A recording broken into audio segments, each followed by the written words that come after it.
kelasnya menjadi tertib, belajarnya nyaman. Apa yang harus kita lakukan? Ayo, apa yang harus kita lakukan sayang? Tertib. Apa lagi? Tidak boleh? Tidak boleh buang sampah sembarangan di kelas. Tidak boleh ganggu teman. Gantian, satu-satu berbicara. Tidak boleh nyontek, katanya Wahyu ya. Berbicaranya satu-satu supaya jelas. Nah sekarang ibu mau tanya sama Nadira dulu. Apa yang harus kita lakukan sayang? Tidak boleh menyontek. Kata Nadira tidak boleh mencuri teman. Iya. Sekarang aku tanya sama Rafi, apa yang harus kita lakukan? Ibu tanya lagi ya, apa yang harus kita lakukan supaya kita belajarnya bisa tertib, bisa nyaman belajarnya di kelas? Apa yang harus kita lakukan sayang? Tertib. Ibu catat dulu. Tertib. Tidak boleh bermain, tidak boleh main. Katanya Putri tidak boleh. Bermain di dalam kelas. Tidak boleh main dalam kelas. Tidak boleh menonton. Katanya Nadira tidak boleh curi teman. Rafi bilang apa itu? Ada lagi? Apa lagi? Tidak boleh ganggu teman.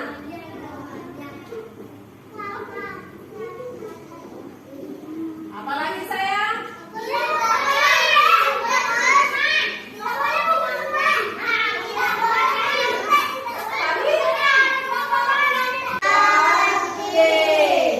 Yang keempat, keyakinan kelas yang keempat itu nanti ibu print. Anak-anak bantu print, kita akan tempel. Messi setuju nggak? Setuju. Ada berapa keyakinan kelas kita?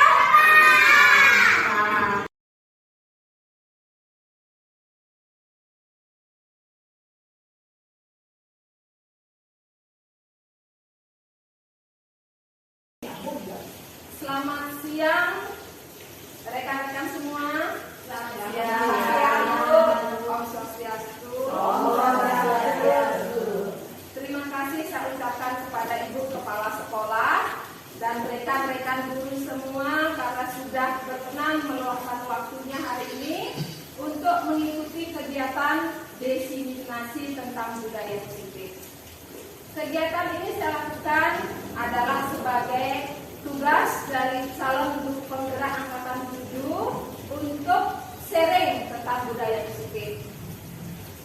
Yang saya harapkan adalah kegiatan ini bisa bermanfaat untuk kita dalam mendampingi anak-anak di sekolah. Izin untuk saya presentasi boleh Ibu? Baik. Pada kegiatan hari ini saya akan membahas 7 poin, yaitu perubahan paradigma belajar, disiplin positif, motivasi perilaku manusia, 5 kebutuhan dasar manusia, posisi kontrol, keyakinan kelas, dan segitiga restitusi.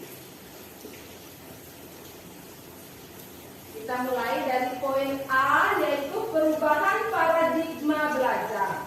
Perubahan yang dimaksud adalah perubahan dari stimulus respon menuju teori kontrol.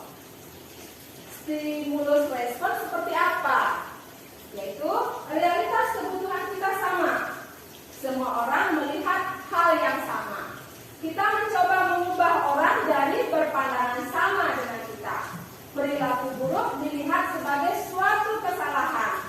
Orang lain bisa mengontrol saya bisa mengontrol orang lain, dan pemaksaan ada pada saat rujukan gagal, serta metode berpikirnya menang kalah.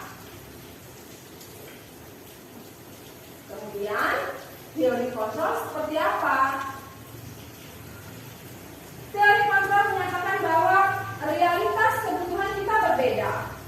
Semua orang memiliki gambaran yang berbeda. Kita berusaha memahami pandangan orang lain tentang dunia. Jadi persepsi kita dengan orang lain belum tentu sama dan kita harus menghargainya. Kemudian semua perilaku memiliki tujuan. Hanya Anda yang bisa mengontrol diri Anda. Anda tidak bisa mengontrol orang lain. Kolaborasi dan konsensus menciptakan pilihan-pilihan baru. Model berpikirnya adalah menang-menang. Nah, ibu-ibu saya ingin jelaskan poin nomor 5. Hanya Anda yang bisa mengontrol diri Anda. Kira-kira ibu-ibu setuju nggak dengan pendapat itu bahwa hanya kita yang bisa mengontrol diri kita? Murid pun seperti itu, hanya dirinya yang mengontrol, yang bisa mengontrol dirinya. Kira-kira setuju nggak ibu-ibu dengan pendapat itu? Atau kurang jelas, perlu diberikan contoh ya? Bu ini bagaimana? Perlu diberikan contoh? Ya, contohnya dengan kegiatan membuka kepala tangan. Bu Dayu bisa coba sini Bu. Kita contohkan ya supaya jelas. Nah, saya akan coba untuk mengepalkan tangan. Bu Dayu akan mencoba untuk membuka kepala tangan saya. Kalau saya tidak mengizinkan Bu Dayu untuk membuka kepala tangan saya, apakah Bu Dayu akan berhasil membukanya? Kita lihat sama-sama ya. Siap Bu Dayu? Ya. Ayo coba dibuka. Paksa. Dipaksa bisa? Tidak bisa. Apalagi nggak sekuat tenaga ya Bu Dayu membuka. Tidak bisa. Nah sekarang saya izinkan untuk membukanya. Ya, bisa ya. Sekarang coba Bu Dayu yang kepalkan tangannya. Saya coba untuk buka. Dan Bu Dayu tidak mengizinkannya untuk saya membukanya. Apakah saya berhasil? Kita coba. Susah sekali. Nah, berarti Bu Dayu tidak mengizinkan. Kalau Bu Dayu tidak mengizinkan, tidak mungkin saya bisa membuka kepala tangannya. Bu Dayu bisa izinkan? Oh, baru bisa. Dari kegiatan ini apa yang bisa kita simpulkan ibu-ibu? Apakah orang lain bisa mengontrol diri kita? Tidak ya. Seperti halnya dengan anak-anak, dengan murid-murid. Kita tidak akan bisa mengontrol perilakunya hanya dengan memberi hukuman, hanya dengan memaksa, hanya dengan membujuk. Kalau anaknya tidak membuka hatinya, tidak mengizinkan dirinya untuk kita masuk, tidak akan berhasil. Ya, kemudian kita lanjutkan disiplin positif. Ibu-ibu pasti sudah sering mendengar tentang disiplin positif, ya. Kebanyakan orang akan menghubungkan kata disiplin dengan tata tertib, teratur, dan kepatuhan pada peraturan. Kata disiplin juga sering dihubungkan dengan hukuman. Padahal itu sungguh berbeda, karena belajar tentang disiplin positif tidak harus dengan memberi hukuman. Justru itu adalah alternatif terakhir, dan kalau perlu tidak digunakan lagi, tidak digunakan sama sekali.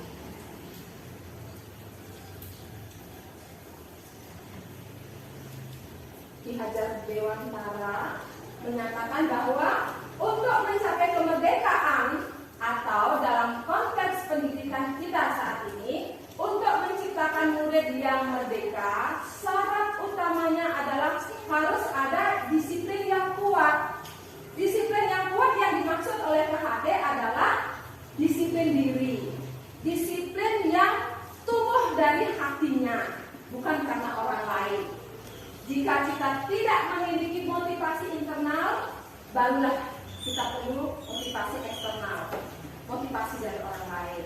Tapi yang terpenting adalah motivasi dari dalam diri kita sendiri. Demikian halnya juga dengan anak-anak.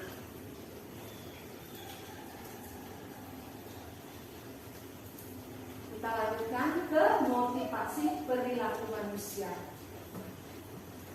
setelah mengikuti kegiatan pendidikan calon guru penggerak, saya baru menyadari bahwa setiap perilaku manusia itu mempunyai tujuannya.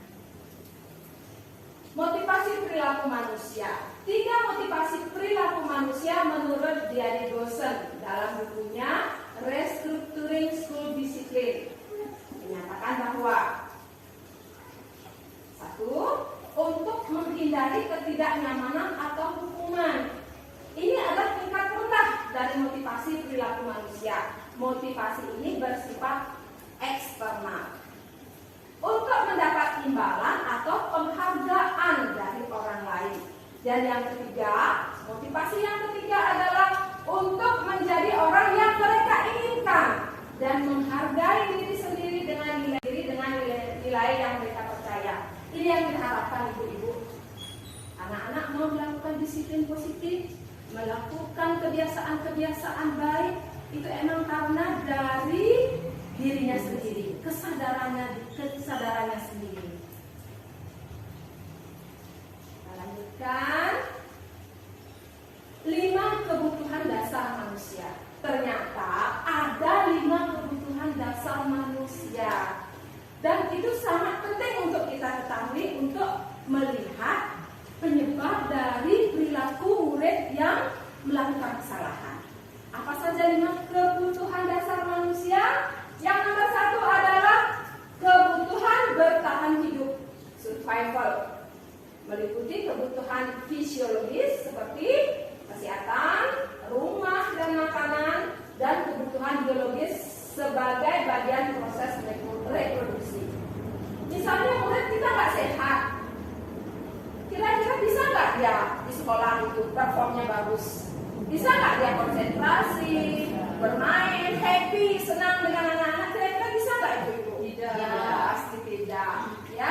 Kemudian yang kedua adalah kasih sayang dan rasa diterima. Kebutuhan untuk diterima meliputi kebutuhan akan hubungan dan koneksi sosial, kebutuhan untuk menerima dan memberi kasih sayang, dan kebutuhan untuk merasa menjadi bagian dari suatu kelompok.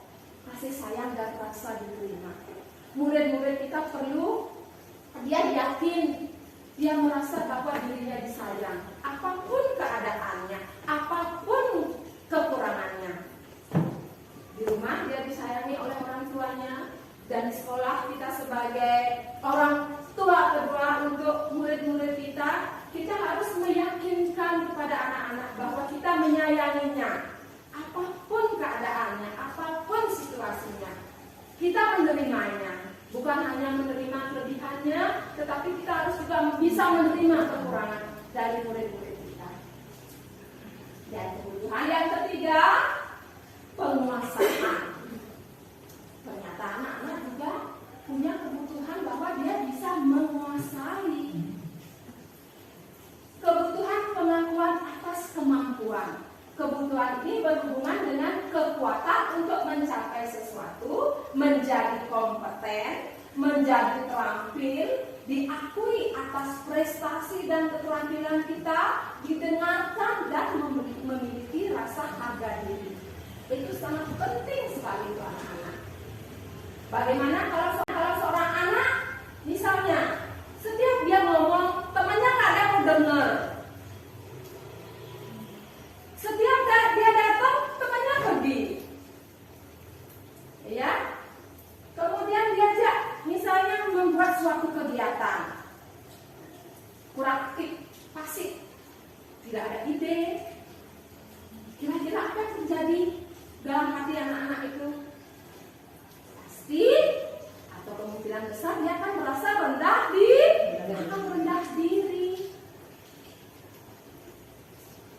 Jadi anak-anak itu perlu merasa kompeten, perlu dia mempunyai keterampilan, perlu dia mempunyai pengaruh kepada teman-temannya, perlu dia didengarkan oleh lingkungan sekitarnya, entah itu teman-temannya atau guru-gurunya. Kalau di rumah didengarkan oleh orang tuanya, saudara-saudaranya.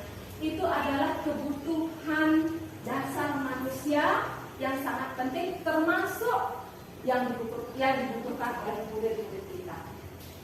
Kemudian yang keempat adalah kebebasan. Kebutuhan akan pilihan. Kebutuhan untuk bebas adalah kebutuhan akan kemandirian, otonomi, memiliki pilihan dan mampu mengendalikan arah hidup seseorang. Kalau kita di sekolah, Bapak Ibu sudah terapkan ya, selalu kita memberikan pilihan. Apakah kita boleh memaksa anak? Tidak. Contohnya, saat memberikan kegiatan aja kita bisa memberikan pilihan kan?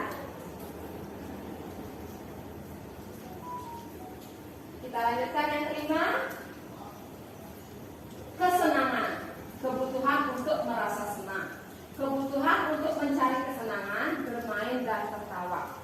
Kebutuhan ini tidak hanya untuk anak-anak, kita juga perlu rasa senang. Ya ibu-ibu, kita juga perlu bermain dan tertawa. Iya kan? Setuju nggak ibu-ibu? Setuju. Nah sebelum lanjut, apakah kita diskusi dulu? Apa kita lanjutkan presentasinya? Diskusi dulu. Lanjut dulu ya. Lanjut dulu. Ya. Kita lanjutkan poin E yaitu 5 posisi kontrol. 5 posisi kontrol apa saja ya? Melalui serangkaian riset dan berdasarkan pada teori kontrol Dr. William Glasser, dosen berkesimpulan ada 5 posisi kontrol yang ditetapkan seorang guru, orang tua, ataupun atasan dalam melakukan kontrol. Berikut kontrol sebagai penghukum, bersalah, teman, pemantau, manajer. Kira-kira yang paling sering kita lakukan yang mana ya? Kalau praktek sehari-hari yang paling sering kita lakukan yang mana rekan-rekan? Pemantau ya. Ya, seperti apa pemantau? Kalau rekan-rekan yang lain? Pemantau juga ya. Coba kita lanjutkan. Sebagai penghukum. Seorang penghukum bisa menggunakan hukuman fisik maupun verbal. Guru seperti ini selalu percaya hanya ada satu cara agar pembelajaran bisa berhasil, yakni cara dia menang sendiri gurunya. Egois ya, pokoknya cara saya yang paling benar. Apapun cara saya mau ngasih hukuman ke anak-anak, pokoknya ini yang akan membuat berhasil. Kata-kata atau kalimat yang sering diucapkan oleh seorang guru yang mengambil posisi kontrol sebagai penghukum. Patuhi aturan saya. Kamu selalu saja salah. Keras, ya. Kasihan anak-anaknya ya. Kira-kira kalau kita jadi muridnya, mungkin malas untuk datang ke sekolahnya ibu-ibu ya. Ya. Kemudian membuat merasa bersalah. Pada posisi ini murid akan memiliki penilaian diri yang buruk tentang diri mereka. Murid merasa tidak berharga dan telah mengecewakan orang-orang yang disayanginya. Pokoknya gimana guru itu? Wajahnya memelas, sendu. Biar muridnya merasa bersalah dengan kesalahan yang dia lakukan. Contoh kalimat yang diucapkan oleh seorang guru yang mengambil posisi sebagai pembuat merasa bersalah. Aduh, berapa kali ibu harus beritahu kamu nak? Aduh, kamu gak kasihan sama bu guru. Ya, aduh nak, gimana kalau ibu guru tahu kamu berbuat begitu? Aduh, kasihan ibu guru nak, malu bu guru nak. Merasa bersalah kan muridnya gitu, merasa bersalah, merasa tidak berharga, merasa mengecewakan orang-orang yang disayanginya. Kira-kira positif nggak seperti itu? Dampaknya kurang positif ya. Kita lanjutkan ke posisi kontrol yang ketiga yaitu sebagai teman. Terus terang ibu-ibu bisa sering mengambil posisi kontrol ini sebagai teman. Guru pada posisi ini mengontrol murid melalui persuasi, pendekatan, banyak pendekatan ya. Ayolah nak, maju demi ibu, gitu kan. Kemudian kalau anak-anak melakukan kesalahan, ya sudah tidak apa-apa, nanti ibu bantu bereskan. Tak mandiri jadinya anak-anak ya. Kira-kira bagus nggak kalau posisi teman? Ada positif, ada negatifnya ya. Kesannya kalau kita sering-sering mengambil posisi kontrol sebagai teman, kurang dihargai. Kurang dihargai ya. Kita lanjutkan yang keempat, sebagai pemantau. Kalau posisi pemantau, pasti guru itu aturan yang ditanyakan, sanksi yang ditanyakan.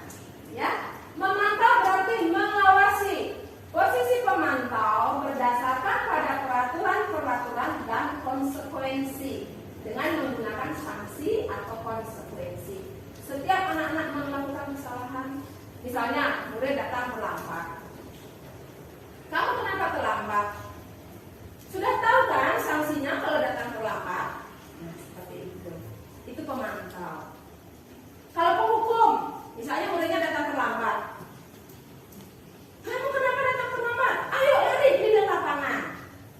Itu bedanya. Kalau penghukum itu muridnya tidak menduga apa yang akan dilakukan oleh gurunya. Pokoknya gurunya marah, langsung memberikan hukuman fisik, entah itu hukuman verbal berupa kalimat atau kata-kata yang menyakitkan. Ya, kalau pemantau tadi lebih ke mengingatkan dia sanksinya apa, peraturannya apa, dan anak yang melakukan kesalahan harus melakukan sanksi atau peraturan yang sudah disepakati sebelumnya. Dan posisi kontrol yang diharapkan adalah posisi kontrol yang kelima, yaitu sebagai manajer. Bisakah kita? Semoga ibu-ibu ya. Pada posisi ini, guru mempersilakan murid mempertanggungjawabkan perilakunya. Murid diberikan kesempatan untuk menganalisis kesalahan yang telah dibuat, mendukung murid untuk menemukan solusinya, dan guru memberikan penguatan. Contohnya kata-kata yang disampaikan oleh guru atau kalimat yang disampaikan, apa rencana kamu untuk memperbaiki hal ini? Kalau kita diberikan pertanyaan seperti itu gimana? Pasti kita akan berpikir tentang diri kita, ya apa yang akan dilakukan? Lebih melihat ke dalam diri jadinya. Kemudian, apakah kamu meyakininya? Murid merasa lebih dihargai, murid menjadi lebih introspeksi diri. Itu positifnya sebagai manajer. Nah, tadi kita menjelaskan tentang restitusi. Sebentar lebih detail kita akan cari restitusi itu seperti apa. Kita lanjutkan dulu pada keyakinan kelas. Di TK, ya, namanya anak-anak TK, anak-anak kita umur 5 tahun, umur 6 tahun, kadang-kadang susah diarahkan. Kita sesuaikan dengan situasi di lapangan saat prosedur pembentukan keyakinan kelas. Ya ibu-ibu, nah prosedurnya adalah mempersilakan warga kelas untuk bercurah pendapat tentang peraturan yang perlu disepakati di sekolah atau di kelas. Mencatat semua masukan para murid atau warga sekolah di papan tulis atau di kertas besar. Misalnya kertas ukuran poster, di mana semua anggota kelas atau warga sekolah bisa melihat hasil curah pendapat. Gantilah kalimat-kalimat dalam bentuk negatif menjadi positif. Biasanya kalau saya mengajak anak-anak membuat keyakinan kelas, minta pendapat anak-anak. Nah, supaya kelas kita menjadi bersih, belajarnya nyaman, apa yang harus kita lakukan? Pasti mereka berebut mau mengeluarkan pendapat, ini guru tidak boleh ini, tidak boleh itu. Nah, tidak bolehnya kita ganti kata-kata yang negatif, kita ubah menjadi kalimat positif. Kemudian tinjau kembali daftar curah pendapat yang sudah dicatat, mengajak warga sekolah ke murid-murid untuk menemukan nilai kebajikan yang dituju.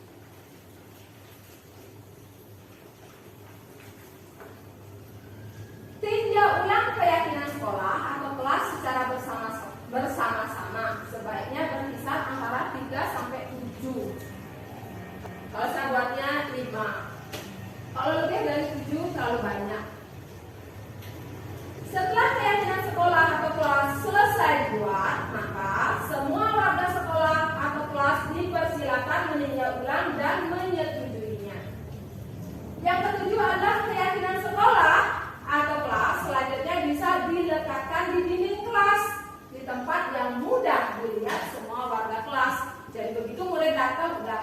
Dia ingat dia dengan kesepakatan kelas yang sudah dibuat.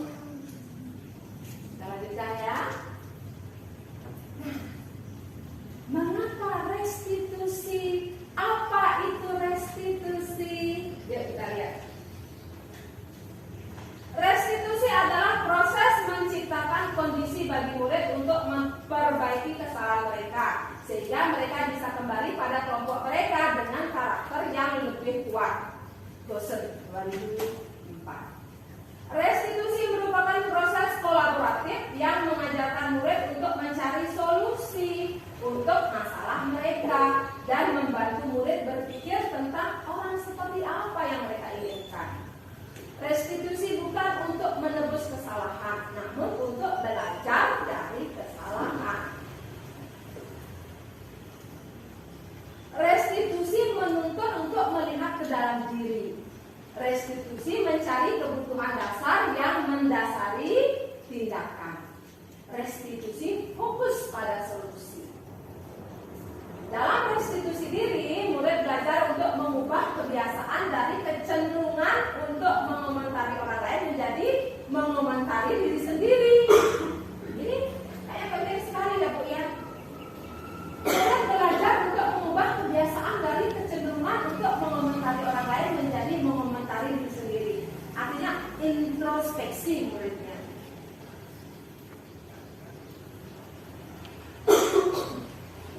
Di dalam melakukan restitusi kepada murid-murid itu ada 3 langkah, dikenal dengan segitiga restitusi, yaitu tahapan-tahapan melakukan restitusi. Tahap yang pertama adalah menstabilkan identitas. Pada tahap ini kita seakan-akan mengerti dengan kesalahan yang murid-murid kita lakukan. Kita tidak, misalkan ada murid melakukan kesalahan, kita tidak langsung memarahinya. Kita bertanya dulu, kemudian mengambil hatinya dulu, memposisikan diri seakan-akan kita mengerti kenapa dia melakukan itu. Kita bisa sampaikan karena yang melakukan kesalahan itu, nah, setiap orang pasti pernah melakukan kesalahan. Kalau kita diberikan pernyataan seperti itu kan ada rasanya ya, anak-anak pun seperti itu. Nah, kamu bukan satu-satunya yang pernah melakukan ini. Ibu guru juga pernah dulu waktu jadi murid berbuat salah seperti ini. Teman-temanmu si A juga pernah, nak. Jadi kita stabilkan dulu identitasnya. Jadi dia tidak merasa down sekali, merasa bersalah sekali. Nah, setelah itu kita lanjutkan ke tahap yang kedua, yaitu validasi tindakan yang salah. Kita perlu tahu anak itu melakukan kesalahan karena apa? Apa penyebabnya? Apakah ada kebutuhan, 5 kebutuhan dasarnya yang mungkin belum terpenuhi? Kan?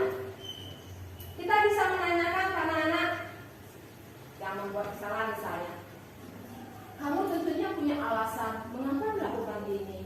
Padahal biasanya kamu tidak pernah berbuat seperti ini. Boleh ibu tahu kenapa kamu melakukan ini? Bisa juga seorang guru bertanya, adakah cara yang lebih efektif untuk mendapatkan apa yang kamu butuhkan? Memberikan kesempatan pada anak berpikir, menemukan tindakan yang lebih baik yang bisa dia lakukan. Kemudian dilanjutkan dengan tahap yang ketiga, yaitu menanyakan keyakinan. Setelah anak-anak merasa bahwa kita tidak menyalahkannya, kemudian anak tersebut sudah bercerita mengapa dia melakukan itu, kita ingatkan dia tentang keyakinan kelas yang sudah diyakini bersama-sama. Misalnya, yang bisa disampaikan oleh guru, keyakinan kelas apa yang telah kita sepakati? Mengingatkan kembali, kamu ingin menjadi orang seperti apa? Jadi pikirannya ke depan ya, oh aku kok begini ya, karena aku ingin seperti ini. Kamu seperti itu.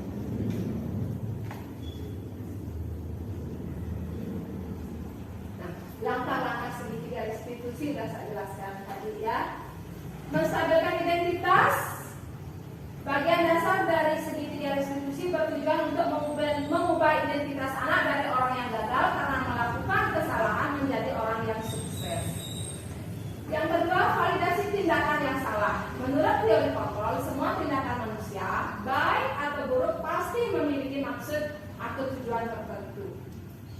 Seorang guru yang memahami teori kontrol akan mengubah pandangannya dari teori stimulus respon ke cara berpikir proaktif yang mengenali tujuan dari setiap tindakan. Jadi hubungannya dengan 5 kebutuhan dasar manusia. Dan yang ketiga adalah menanyakan keyakinan. Teori kontrol menyatakan bahwa kita pada dasarnya termotivasi secara internal.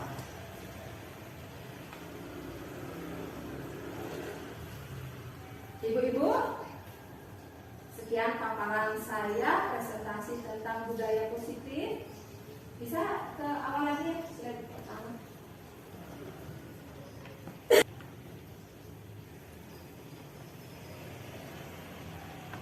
Yang slide nomor 2 coba. Ya. Kira-kira dari paparan tadi mungkin ibu-ibu ada yang mau bertanya, ada yang mau menanggapi, ada yang mau memberikan komentar. Kita sharing sama-sama ibu, ya kita sharing sama-sama. Selanjutnya saya berikan kesempatan kepada ibu-ibu untuk menanggapi. Silakan. Izin Bu ya. Iya. Dari penjelasan yang Bu Wayan sampaikan tadi, saya tertarik dengan perubahan paradigma belajar yang Bu Wayan sampaikan tadi. Saya termasuk orang yang setuju dengan teori stimulus respon. Tetapi setelah kegiatan yang Bu Wayan contohkan tadi, coba buka kanan, saya baru menyadari ternyata kita tidak dapat mengontrol orang lain. Selama ini saya berpikir bahwa dengan rujukan dan kadang-kadang hukuman dapat merubah perilaku murid. Untuk selanjutnya, saya sebagai guru akan berusaha menumbuhkan motivasi dalam diri anak. Sekian Bu Wayan, terima kasih. Iya, terima kasih tanggapannya Bu Guru Lode. Jadi kita setuju ya bahwa teori stimulus respon itu ada positifnya, ya. Tetapi ada yang lebih baik lagi, yaitu teori kontrol. Jadi dengan teori kontrol, apalagi kita bisa mengambil peran sebagai control manager, itu tentunya akan sangat berpihak pada anak-anak. Ya. Ya, terima kasih Bu Guru Lode. Ya, sama-sama, Bu Wayan. Ada rekan-rekan lain yang ingin menanggapi? Silakan. Silakan Bu. Ya. Pengalaman saya bersama dengan Bu Lode supaya murid melakukan hal positif sesuai dengan harapan saya sebagai guru, saya sering memberi rujukan kepada anak. Ternyata banyak hal yang harus kita perbaiki dalam mendampingi anak-anak di sekolah. Betul Ibu, seperti itu ya. Iya. Kalau soal itu bukan hanya Ibu yang melakukan seperti itu ya. Saya juga sebelumnya seperti itu. Kalau ada anak-anak perilakunya kurang sesuai, pasti kita bujuk ya Bu ya. Nah setelah paparan ini, mudah-mudahan kita bisa berpindah dari stimulus respon ke teori kontrol. Ya. Silakan Ibu-ibu, ada yang ingin menanggapi lagi? Ide Bu ya. Oke, Bu Dayu silakan. Tentang keyakinan kelas. Tentang keyakinan kelas. Bentar, bisa slide tentang keyakinan kelas ini Bu?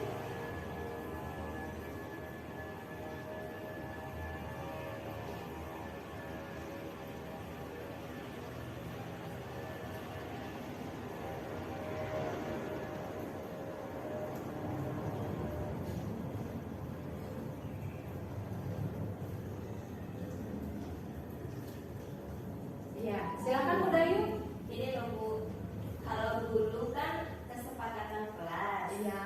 Sekarang ada istilah keyakinan kelas. Apakah itu sama atau berbeda? pertanyaan Bu Dayu sama sebenarnya seperti pertanyaan saya. Dan saya yakin rekan-rekan guru yang lain mungkin juga punya pertanyaan yang sama ya. Ada kesepakatan kelas, ada keyakinan kelas, sama apa berbeda?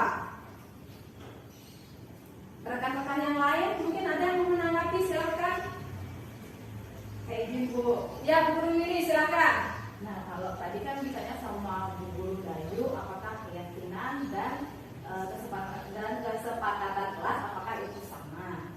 Hampir sama, dan mungkin orang-orang bilang sama. Karena apa? Pertama, kesepakatan kelas. Nah, Ibu tahu kan kesepakatan itu ada berupa aturan-aturan, misalkan satu, tidak boleh ini atau anak harus belajar seperti ini, lingkungan suasana nyaman, mengganggu teman tidak. Itu. Nah, dari kesepakatan itu, antara kesepakatan kan dibangun oleh guru dan anak-anak tentunya di dalam kelas itu sendiri. Nah, di dalam kesepakatan itu harus ada keyakinan kelas. Dan kenapa anak-anak itu harus yakin dengan kesepakatan yang dibuat oleh guru dan anak? Seperti itu. Kalau anak dan guru tidak yakin, kesepakatan tidak ada di kelas itu sendiri. Nah, jadi antara kesepakatan dan keyakinan itu ada hubungannya. Seperti itu. Mungkin bisa ditambahkan dari Ibu Wayan yang lebih tahu, mungkin itu sedikit dari saya. Terima kasih. Ibu guru lain ada mau menambahkan tentang kesepakatan kelas dan keyakinan kelas? Pertanyaan dari Bu Dayu bagus ya. Tanggapan dari Bu Willy bagus. Mungkin ada rekan-rekan yang mau menambahkan, silakan. Izin Bu Wayan. Jero silakan.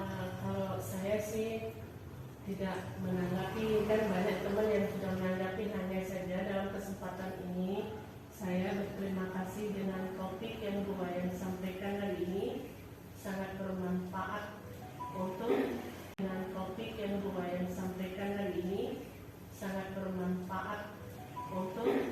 menyidang tugas guru di sekolah. Terima kasih ya, segitu aja Bu Wayan. Oke, terima kasih Bu Jero. Nah, sekarang kita ke keyakinan kelas dan kesepakatan kelas. Apakah berbeda?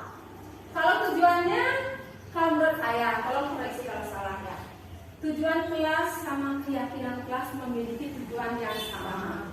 Ya, sama-sama ingin menciptakan budaya yang positif di lingkungan sekolah.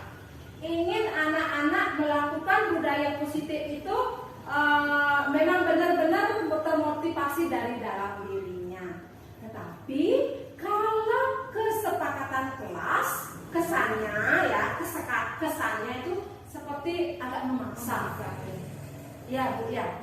Tetapi kalau keyakinan, kita yakin, Bu guru yakin, murid-murid yakin dengan apa yang dilakukan itu adalah benar. Itu adalah hal baik yang diterima secara umum. Jadi kira-kira yang akan bertahan lama dilakukan oleh murid-murid itu keyakinan kelas daripada kesepakatan kelas. Itu menurut saya. Ada yang mau menambahkan lagi, silakan. Ya, nah kalau begitu kita lanjutkan. Rekan-rekan mungkin ada yang mau bertanya lagi, silakan. Sudah cukup jelas Bu Wayan. Sudah cukup. Dari Bu Guru Willy ada yang ditanyakan? Ya silakan Ibu. Nah di sini kan tadi ada guru itu sebagai kontrol ya, lima kontrol ya. Ya, guru mempunyai 5 posisi lima posisi kontrol. Nah tadi kan ada penghukum, ada sebagai pembuat merasa bersalah, sebagai teman, sebagai pemantau, ya benar, dan sebagai manajer. Di sini saya mau nanya sedikit Ibu. Nah kan misalkan kalau sebagai manajer kan maksudnya kita haruskan lah sebisanya kita harus sebagai manajer untuk anak. Nah bagaimana jika salah satu atau setiap kelas pasti ada anak yang tantrum? Artinya tantrum itu anak itu kayak kamu segala macam itu seperti itu Ibu. Nah apakah kita bisa menempatkan diri sebagai manajer? Apakah kita bisa merubah posisi kita dari pemantau atau teman seperti itu? Nah itu pertanyaan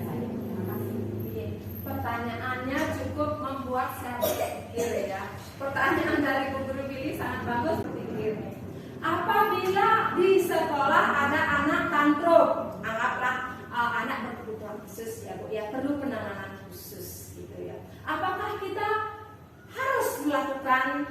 harus menempatkan diri sebagai mengambil posisi kontrol sebagai manajer? Kalau bisa, ya.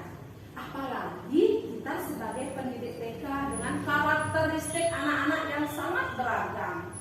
Nah, kita bisa sesuaikan. Dan paling tidak, kalau manajer belum bisa, di pemantau lah. Kalau di pemantau belum bisa, di teman lah.